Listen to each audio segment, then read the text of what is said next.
திருச்சிற்றம்பலம்.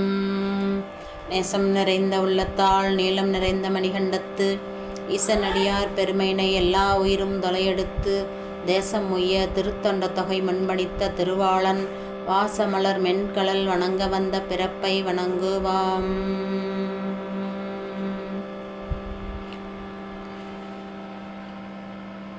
வேதநெறி தலை தோங்க மிகு சைவத்துறை விளங்க பூத பரம்பரை பொழிய புனிதவாய் மலர்ந்தழுத சீதவள வயற் புகழி திருஞான சம்பந்தர் பாதமலர் தலை கொண்டு திருத்தொண்டு பரவுவாம்.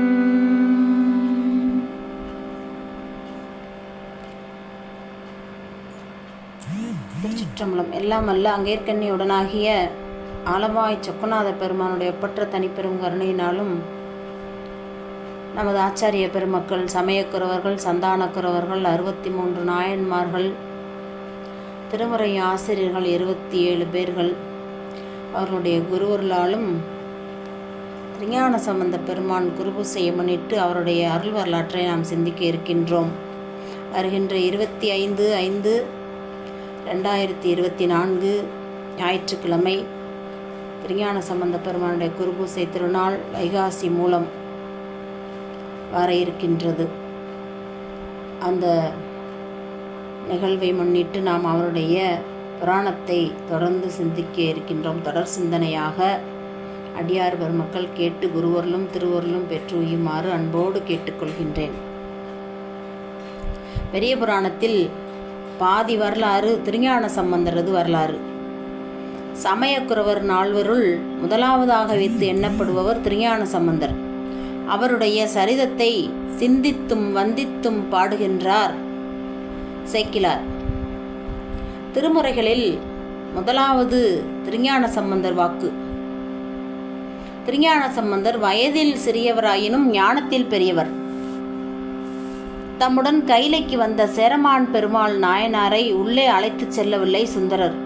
ஆனால் சம்பந்தர் தம் திருமணத்திற்கு வந்த அத்துணை பேருக்கும் சிவலோக காட்சியளித்தார். அத்துணை கருணை உள்ளம் படைத்தவர் சம்பந்தர். கருணை வேறு ஞானம் வேறு என்பார் சிலர். அது பிழை. ஞானத்தின் பயன்தான் கருணை.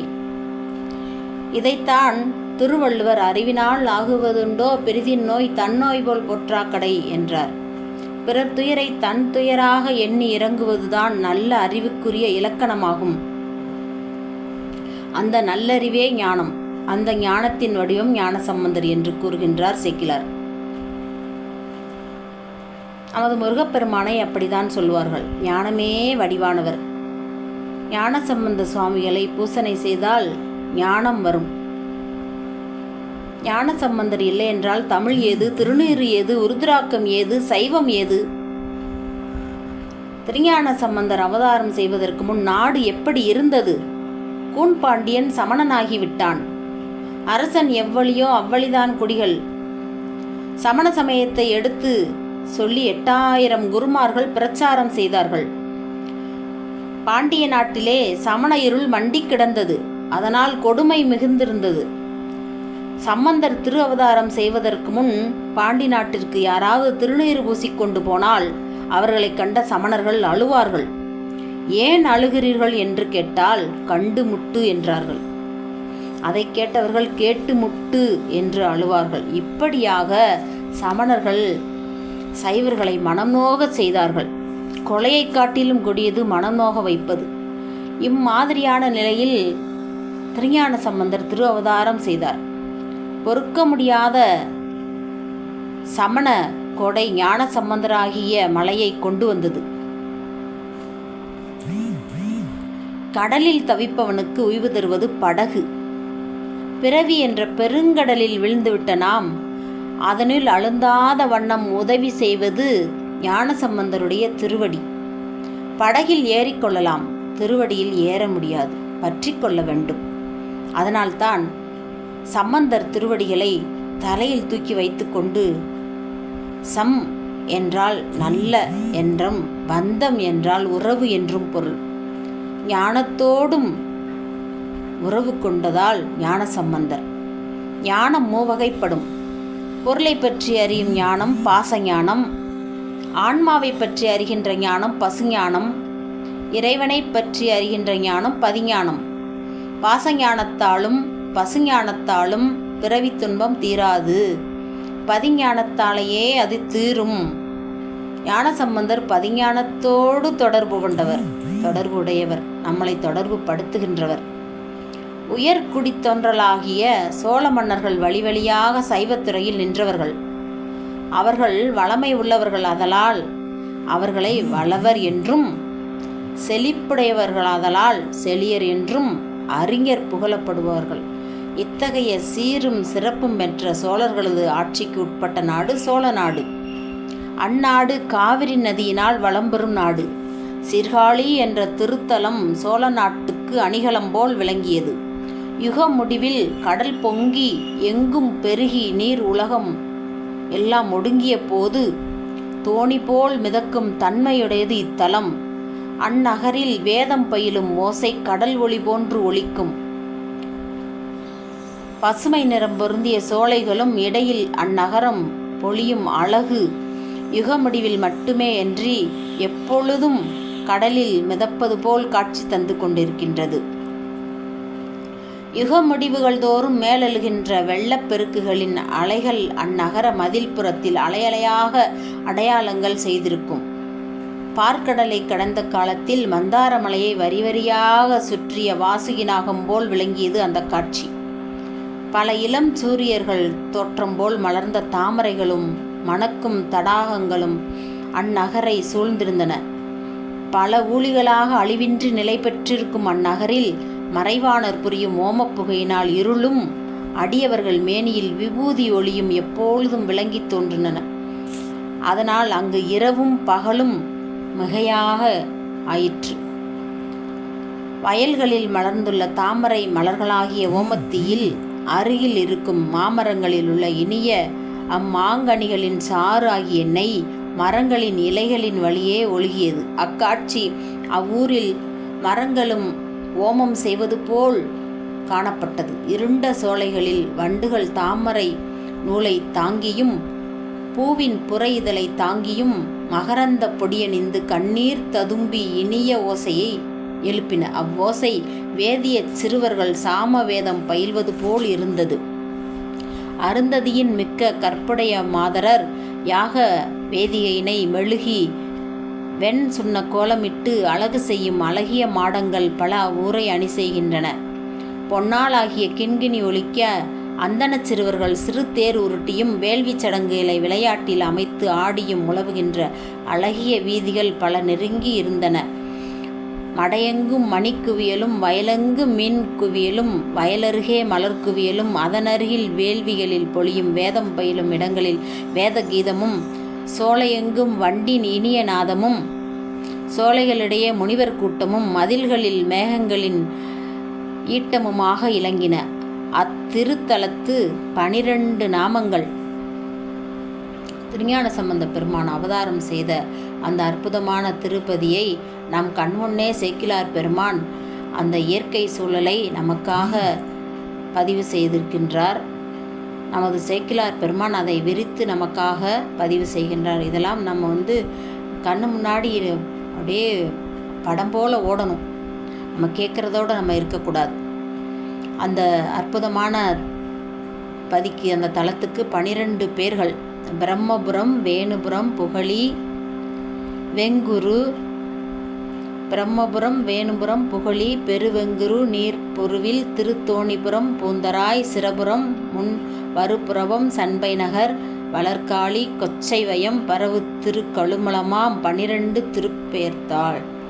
படைப்பு தொழிலை பெற வேண்டி பிரம்மாதேவர் புசித்து திருவருள் பெற்றார். அதனால் பிரம்மபுரம் என பெயர் பெற்றது. வேணு என்றால் மூங்கில். இந்திரன் சூரபன்மனுக்கு அஞ்சி மூங்கில் உருக்கொண்டு தவம் செய்தான். அதனால் வேணுபுரம் என்னும் பெயர் பெற்றது. சூராதி அவுணர்களின் கொடுமைக்கு ஆற்றாத அமரர்கள் கந்தவேலை தந்தருளுமாறு புகலிடமாக புகுந்தனர். அதனால் புகழி என பெயர் பெற்றது. பிரம்மனால் இகழப்பட்ட அசுரகுருவாகிய சுக்கிரன் நாரதரின் உபதேசப்படி வந்து பூசித்து தேவகுருவுக்கு இணையான தகைமையை பெற்றான். தன்னை கொடியவன் என்று நரகர் இகழும் பழி நீங்குவதற்காக இமயன் வழிபட்ட முன்னுணர்ச்சி பெற்று மௌன நிலையடைந்தான். இவைகளால் வெங்குரு என பெயர் பெற்றது. கற்பாந்த காலத்தில் உலகனைத்தும் அழியுமாறு எழுந்த பெருவெள்ளத்தில் இத்தலம் மட்டும் அழியாமல் பிரணவ உருவாக தோணி போல் மிதந்தது. அதனால் தோணிபுரம் என பெயர் பெற்றது. சங்கநிதி பதுமநிதி என்ற 2 நிதிகளின் அதிதேவதைகள் வேண்டுவார் வேண்டியவற்றை மாறாது வழங்கும் வன்மையை பூந்தராயிருந்து புசித்து பெற்றன. திருமால் வெண்பன்றி உருக்கொண்டு இரண்யாக்கதனை கொன்று பூமியை இங்கு தரித்தார். இவ்விரு காரணங்களால் பூந்தராய் என பெயர் பெற்றது. பார்க்கடலில் தோன்றிய அமுதத்தை திருமால் தேவர்களுக்கு பகிர்ந்து அளிக்கும் பொழுது சிலம்பன் என்ற அசுரன் அமர வடிவு கொண்டு அமுதம் பெற வந்தான். அவனை அசுரன் என்று சூரியன் சுட்டிக்காட்ட திருமால் சட்டுவத்தால் அவனை வெட்டினார். அவனுடைய சிரம் ராகுவாக நின்று இங்கு பூசித்தது. அதனால் அவன் நவக்கிரகங்களில் ஒன்றாகும் பதம் பெற்றான். இந்த காரணத்தால் சிரபுரம் என பெயர் பெற்றது. சிபி சக்கரவர்த்தியிடம் இந்திரன் பருந்தாகவும் அக்னி தேவன் புறாவாகவும் சென்று சோதித்தனர். புறாவின் எடைக்கு சிபி தன் உடல் தசையை அறுத்து நிரப்பினான். அப்பாவம் போக புறாவாகிய அக்கினி இத்தலத்தில் பூசித்தான். அதனால் புறவயம் என பெயர் பெற்றது. கபிலர் சாபத்தால் யாதவன் ஒருவன் வயிற்றில் உதித்த இரும்பு உலக்கையை பொடியாக்கி கொட்டிய துகள்கள் சண்பை புற்களாக முளைத்தன. அப்புற்களை பிடுங்கி யாதவர்கள் ஒருவரை ஒருவர் அடித்து மாய்ந்தனர். அப்பழி போகுமாறு கண்ணனும் அம்முனிவனும் இந்த சேத்திரத்தில் பூசித்தனர். அதனால் சண்பை என பெயர் பெற்றது. காளிதன் என்ற நாகராஜனும் நடனத்தில் தோல்வியுற்ற காளியும் சீர்காழியில்தான் ஈசனை பூசித்து அருள் பெற்றனர். அதனால் சீர்காழி என பெயர் பெற்றது. பராசர முனிவர் மச்சக்கந்தியை கலந்ததினால் உண்டாகிய துர்க்கந்தமும் பழியும் முனிவர்களது இகழ்வும் நீங்கும்படி சீர்காழியில் பூசித்தார். அதனால் கொச்சைவயம் என பெற்றது. ரோமச முனிவர் பூசித்து ஞானோபதேசம் பெற்று உலகில் உள்ள உயிர்கள் மலங்களை கழுவும் வரம் பெற்றார். அதனால் கழுமலம் என பெயர் பெற்றது. இவ்வாறாக 12 திருநாமங்களை உடைய அந்த திருநகரில் அந்தணர் குலத்தில் தலைவராய் வழிவழியாக நன்னறி நின்ற கவுனியர் கோத்திர நற்குடியில் சிவபாத இருதயர் என்னும் சிவனருட் செல்வர் ஒருவர் தோன்றினார். இவ்வுலகமெல்லாம் வாழும் பொருட்டு தவம் செய்யும் இயல்புடையவராயிருந்தார் அவர். சிவபெருமான் திருவடியை எப்போதும் இதயத்தில் வைத்து வழிபடும் நியமம் கொண்டவர். அவருடைய திருமனைவியார் பகவதியார் பொறுப்பும் கற்பும் மிகுந்த கணவனார் கருத்தின்படி ஒழுகி வந்தார். கணவனாரும் மனைவியாரும் திருநீரிடனும் மிகுந்த அன்பு கொண்டு யாவரும் அதிசயிக்குமாறு அன்பும் மரணும் அமைந்த அழகிய இல்வாழ்க்கையில் இனிது வாழ்ந்து வந்தார்கள். அப்பொழுது சமணர்களின் மெய்யொழுக்கம் யாண்டும் பரவி இருந்தது. சமணர்களின் பொய்யொழுக்கம் யாண்டும் பரவி இருந்தது. சமணர்களுடைய அந்த பொய்யான ஒரு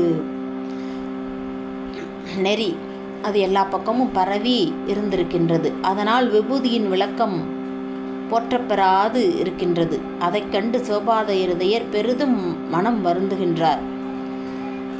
பெருமானே, தேவரீருக்கு எம்மதமும் சம்மதமாயினும் மதப்பூசலை தவிர்த்து அருள வேண்டுவது நின் கடமை. கருணைக்கடலே, தீங்கு விளைவிக்கும் மூங்கையராகிய பரசமயிலே அழித்து திருநீற்றின் பெருமையை பரப்பும் ஒரு சிறந்த நற்புதல்வனை தர வேண்டும் என்று துதித்து அருந்தவம் புரிந்தார். பெரும் தவம் புரிந்தார்.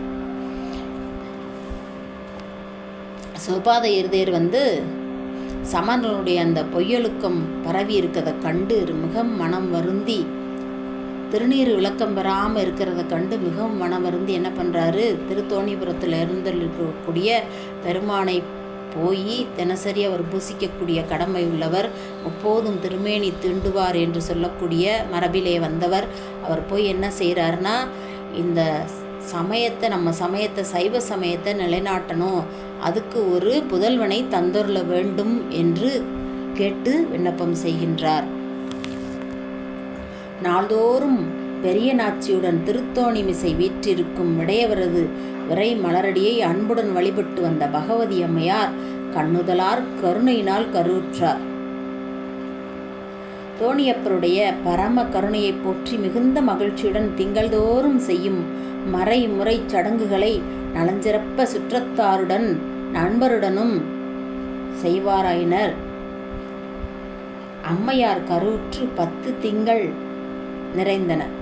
கதிரவன் முதலிய கோள்கள் யாவும் உச்சம் பெற்று விளங்கின. திருவாதிரை நாளில் பரசமயத்தில் தருக்கு அடங்கவும் சைவ சமயத்தின் வைதீகமும் தலைத்து ஓங்கவும் திருஞான சம்பந்தர் திரு அவதாரம் செய்தார். திருஞான சம்பந்த பிள்ளையார் சீர்காழியில் திரு அவதாரம் செய்த பொழுது அப்பதியில் வாழ்ந்த எத்திறத்தவரும் புலகாங்கிதம் அடைந்தார்கள்.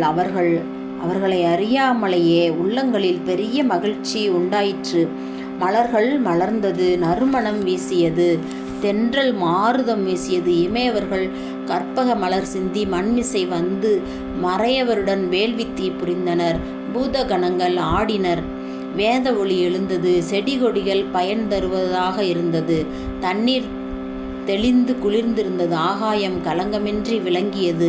மாறுபாடில்லாத பறவைகள் இனிது ஒலித்தன. சண்பை நகரில் எங்கும் சங்கம் தாரை முதலிய மங்கள வாத்தியங்கள் முழங்குவாரன்றி தானே முழங்கியது. அந்தணர்கள் கூடி முறைப்படி சாதகன்மம் புரிந்தனர். பெண்கள் திருமாளிகையில் நிரம்ப நெய் விளக்குகள் ஏற்றினர். மாக்கோலம் இட்டு நிறைகுடம் வைத்தனர். பூமாலைகள் தொங்கவிட்டு மங்கள பாடல்கள் பாடி மகிழ்ந்தார்கள். 10 நாட்களிலும் செய்யத்தக்க சடங்குகளை இனிதாக செய்தார்கள். உதயசூரியனைப் போல் திகழும் பிள்ளையை சரவண பூந்தொட்டில் முருகவேல் விளங்கியது போல் தொட்டிலில் இட்டனர். உலகுக்கு பெரும்பேறு என வந்த பெரியவருக்கு வேறு பல காப்பு மிக என்று நெற்றியில் நிறைய திருநீரையே காப்பாக அணிவித்தனர். தாயாரின் மடித்தளத்தில் கனித்தவிசிலும் தூய தொட்டிலும் மலர்பள்ளியிலும் திருமறையும் செந்தமிழும் சிறக்க வந்த பாலகரை தாளாட்டி பாராட்டி சீராட்டி வளர்த்தனர்.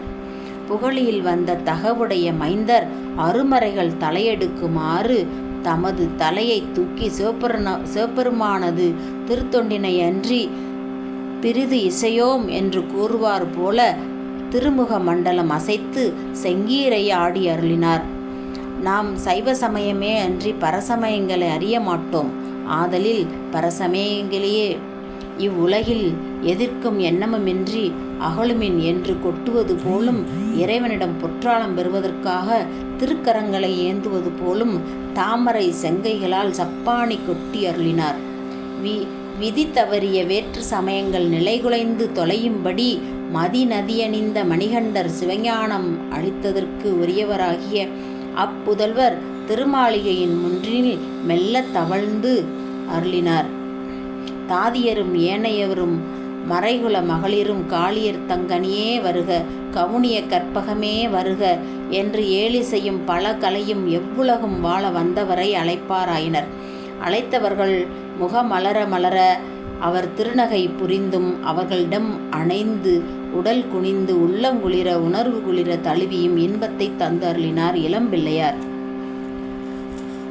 பிள்ளையாருக்கு ஓராண்டு முடியும் தருணம். அவரது கேசம் கருமுகில் போல் பின்புறம் அசைந்து அழகு செய்யவும், பசும்பொன் கிண்கிளி ஒலிக்கவும், புன்மை மிக்க புறச்சமயங்கள் தளர்நடையிட்டு அகலவும் அவர் தளர்நடையிட்டு அருளினார்.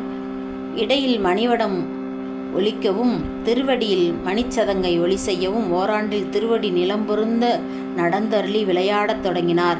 சிறிய மணித்தேர் உருட்டியும் திருவீதியில் சிறுமகளிர் புதுக்கிய மணல் வீட்டை திருவடியால் சிதைத்தும் திருமேனியில் வியர்வு உண்டாகும் திருநீற்றின் ஒளி வீதியில் விளங்கவும் வளர்ந்து அருளினார்.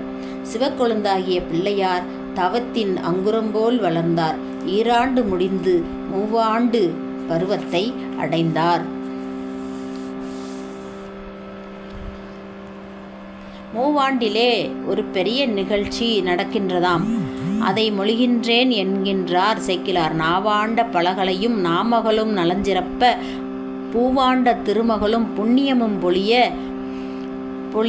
பொலிவெய்த சேவாண்ட கொடியவர்தம் சிறபுறத்து சிறுவருக்கு 3 ஆண்டில் உலகுய்ய நிகழ்ந்ததனை மொழிகின்றேன் என்று சேக்கிழார் பெருமான் அருளி செய்கின்றார். 3 ஆண்டில் என்ன நிகழ்ந்தது என்று சொல்ல இருக்கின்றார். ஞானசம்பந்தர் அவதாரம் செய்ததால் கலைமகளுக்கு பெருமை வந்தது. திருமகளுக்கு புண்ணியமும் பொலிவும் பெற்றதாம். சிவபாத இருதியர் மிக்க தவம் செய்தவர். அவருக்கு புதல்வராக முன்னை நிலையில் தமது திருவடியை மறவாத ஒரு முத்தான்மாவை தந்தருளினார் அந்திவண்ணர். திருத்தொண்டின் நிலையினை உலகுக்கு அருள வந்த பிள்ளையார் சிவபெருமானை பிரிந்து வந்த பிரிவுணர்ச்சியால் சில சமயம் அஞ்சியவரைப் போல காரணம் வேறு ஒன்றுமின்றி அழுவாராயினர். ஒரு நாள் சிவபாத இருதயர் வேத விதி படி சடங்கு நெறிதனை முடிப்பதன் பொருட்டு ஸ்நானத்துக்கு புறப்பட்டார். சிவனருள் கூடியதால் பிள்ளையார் அழுது கொண்டே தந்தையாரை பின்தொடர்ந்து சென்றார். அதனை கண்ட தந்தையார் குழந்தையிடம் கோபித்துக் கொள்வது போல் காட்டிக்கொண்டு, நீ ஏன் என்னுடன் வருகின்றாய், நில் என்று கூறி தடுத்தார். பிள்ளையாரோ ஒளிமிக்க பொற்கிண்கிணிகளை அணிந்த திருவடியை தூக்கி பூமியை மிதித்து பிடிவாதம் செய்து அழுதார். உன் செய்கை இதுவாயின் வருக என்று மாதவ பெரியார் தம் புதல்வரை அழைத்து கொண்டு பிரம்ம தீர்த்தத்தை அடைந்தார்.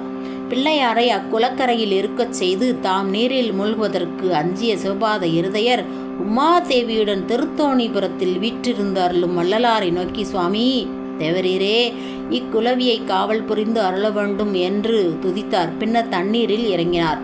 குழந்தையை இறைவர் காவல் புரிவார் என்ற துணிவுடன் அச்சமின்றி ஒருமைப்பட்ட மனத்துடன் நீராடினார். தர்ப்பணம், சந்தியாவந்தனம் முதலியன செய்தார். அகமருடனம் என்று சொல்லக்கூடிய அந்த சடங்கினை நீரில் மூழ்கிய வண்ணமாக செய்து கொண்டு இருந்தார். சிவபாத இருதயர் தண்ணீரில் மூழ்கியவுடன் குழந்தையை காணவில்லையே என்று போலி காரணமாக முன்னைய உணர்வு வந்து எய்த பிள்ளையை பெருந்தகையார் அத்திருக்குளத்தில் நின்று அழத் தொடங்கினார். முத்துக்களை போன்ற அவரது கண் மலரிலிருந்து நீர்த்துளிகள் ததும்பின. கைமலரால் கண்களை பிசைந்தார். அவரது அழகிய மலர்வாய் மணி அதரம் துடித்தது. எண்ணில்லாத வேதங்கள் ஒலிக்கவும் உயிர்கள் யாவும் உய்வுறவும் புண்ணிய கன்று அணைய பெருமானார் பொறுமி அழுது அருளினார். கண்மலர்கள் நீர்த்ததும்ப கைமலர்களால் பிசைந்து வண்ண மலர் செங்கனிவாய் மணி அதரம் புடைதுடிப்ப எண்ணில் மறை ஒளிபெருக இவ்வுயிர்க்கும் குதூகலிப்ப பொன்னியங்கன் ரணைவார்தம் பொறுமி அழுது அருளினார் என்று அவர் அழுததை சேக்கிழார் பெருமான் சிறப்பித்து பாடி அருளிருக்கின்றார். ஆண்டவனை அடைவதற்கு எளிய வழி அழுவது. அழுதால் ஆண்டவனை பெறலாம். யானே பொய், என் நெஞ்சும் பொய், என் அன்பும் பொய், ஆனால் வினையேன் அழுதால் உன்னை பெறலாமே என்றது மணிவாசக பெருந்தகையுடைய வாக்கு. சுவாமியை நினைத்து அழுதால் ஓய்வு பெறலாம். நாம் பிறந்தவுடனே அழுதோம் அல்லவா? பிறந்த பொழுதே நாம் அழாதிருந்தால் எல்லோரும் அழுதிருப்பார்கள். நாம் அழுது அவர்களை மகிழ வைத்திருக்கின்றோம். பிறந்த பொழுதே நாம் அழுத அந்த அழுகைதான் வாழ்வை உண்டாக்கியது. குளக்கரையில் பிள்ளையார் அழுதார். அவரது கண் மலரிலிருந்து நீர் பெருகியது. அந்த அழுகையால் உலகமெல்லாம் மகிழ்கின்றதாம். தமது திருமேனியில் கண்ணீர் துளிகள் விழ நார்த்திசையும் நோக்கி அழுத பிள்ளையார் கடைசியாக செம்மேனி மீது வெந்நீர் அணிந்த சிவபெருமானுடைய திருத்தோணிபுர சிகரத்தை பார்த்து அம்மே அப்பா என அழைத்து அழத் தொடங்கினார். மெய்மேற் கண் துளி பணிப்ப வேறெங்கும் பார்த்தழுவார் தம் மேலை சார்புணர்ந்தோ சாரும் பிள்ளைமைதானே செம்மேனி வெண்ணிற்றார் திருத்தோணி சிகரம் பார்த்து அம்மே அப்பா என்று அழைத்து அழுது அருள.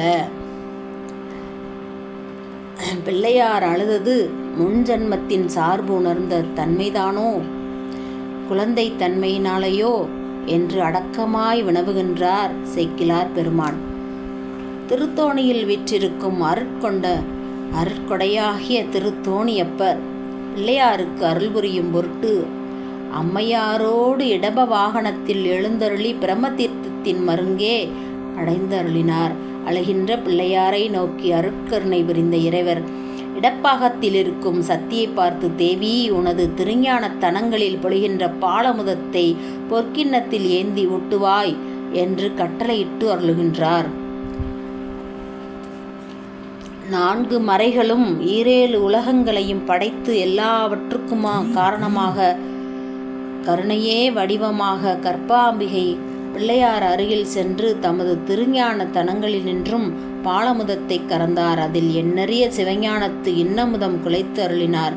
சம்பந்தரது கண்ணீரை துடைத்து அழுகையை மாற்றி கையில் பாலமுதத்தை பொற்கிண்ணத்தில் தந்தருளி இதனை உண்ணுக என்று கூறி அருளினார்.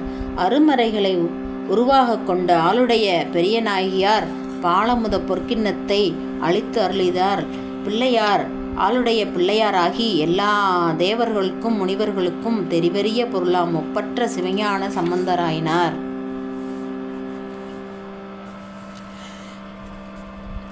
யாவருக்கும் தந்தையாய் என்னும் இவ்வரிய படியளித்தார்.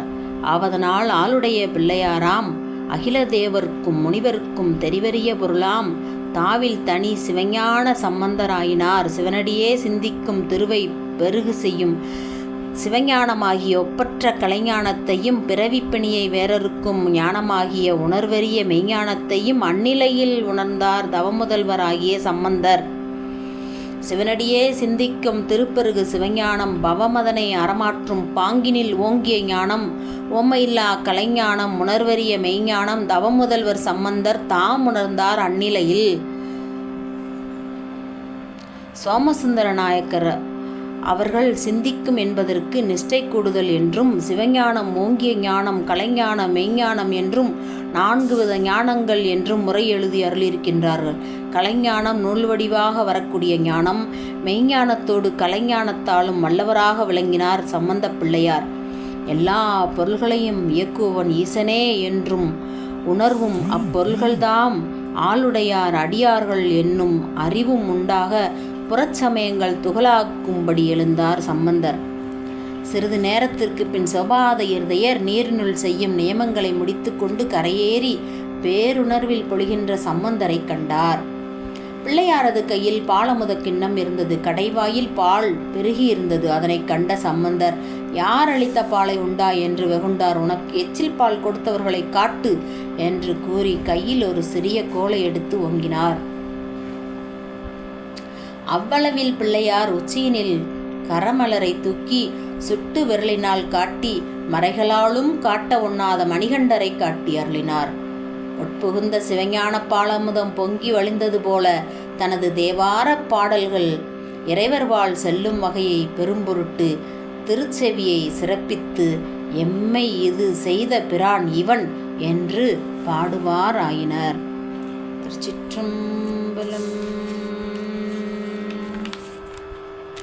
தோடுடைய செவியன் விடையேறி ஓர் தோவன் மதிசூடி காடுடைய சுடலை பொடி பூசியன் உள்ளம் கவர்கள்வன் ஏடுடைய மலரான் முனை நாட்பணிந்தெத்த அருள் செய்த பீடுடைய பிரமாபுரம் மேவிய பெம்மாணிவனன்றே.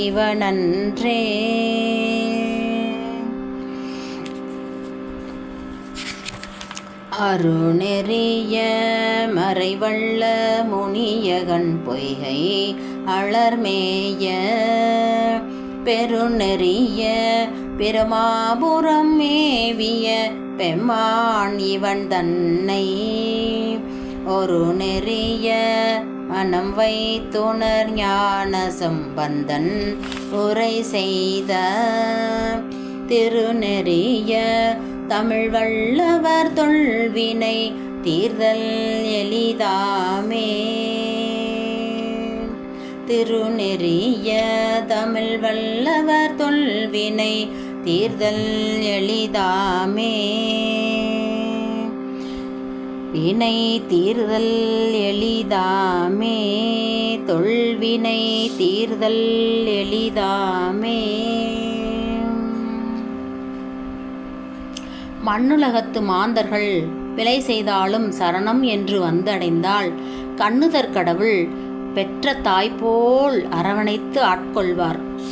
கைலையை தூக்கிய ராவணன் அதன் அடியின் கீழ் உடல் முறிந்து இடர்பட்டு இசைப்பாடினான்.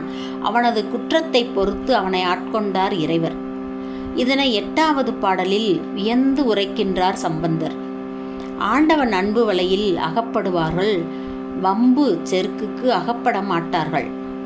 தொழுவார்க்கே அருள் புரியும் இயல்புடையவர் இறைவர் என உணராது வலுவா மனத்தாலே ஆராய புகுந்தாராயினும் மாளும் மயனும் அவர்கள் எளிதாகிய விலங்கும் பறவையுமாக அடிமுடி காணாமல் திகைத்தனர்.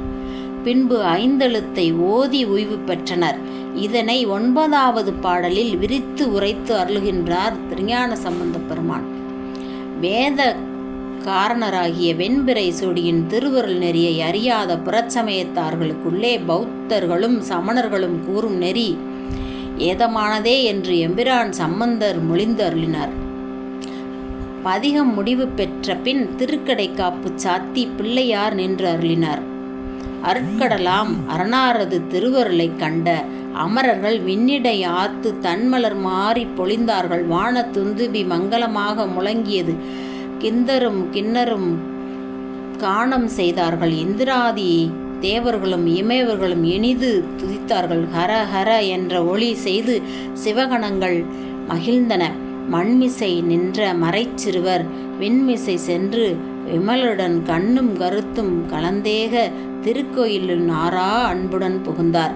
முடிவில்லாத தவம் செய்து தந்தையாக வந்த சோபாத இருதயர் கையில் இருந்த கோல் தானாக நழுவி விழ கை குவித்து இறைஞ்சினார்.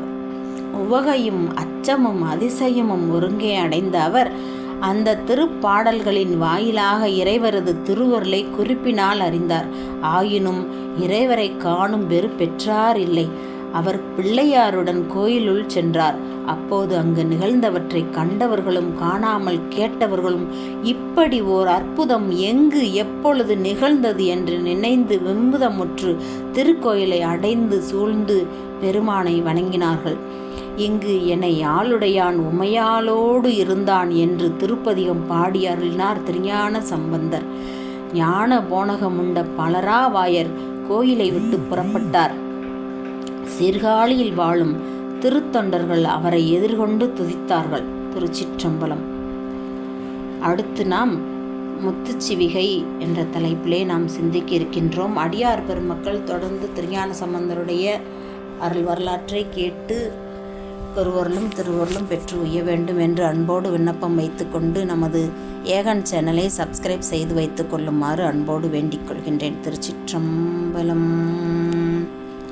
என்றும் இன்பம் பெருகும் இயல்பினால் ஒன்று காதலித்து உள்ளமும் ஓங்கிட மன்றுளார் அடியார் அவர் வான் புகழ் நின்றது எங்கும் நிலவி உலகெலாம். திருச்சிற்றம்பலம். வான்முகில் வளாது பெய்க மலிவளம் சுரக்க மன்னன் கோல்முறை அரசு செய்க குறைவிலாது உயிர்கள் வாழ்க நான்மறை அறங்கள் ஓங்க நற்றவம் வேள்வி மல்க மேன்மைகள் சைவ நீதி விளங்குக உலகமெல்லாம். திருச்சிற்றம்பலம். ஞானசம்பந்த பெருமான்